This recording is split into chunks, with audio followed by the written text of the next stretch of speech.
Hey guys, Scott here. Today I'm going to go through a quick review of my COSORI Rice Cooker. And I'll tell you, the reason I bought this is because I love rice and I've come to realize I am not good at making it. Each time I make it, something new seems to go wrong. So I bought this in an effort to correct that. So this is how it comes in right here.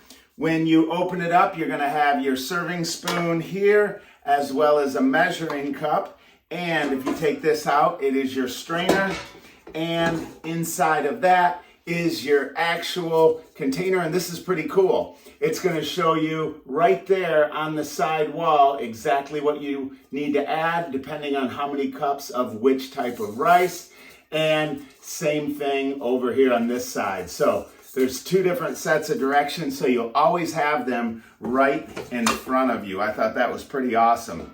And then from here, the other thing that I really like is the fact that it comes with this. And that's over 50 recipes because I'm going to be eating quite a bit of rice and I need to come up with some new ideas on what to do, and this is going to help me out.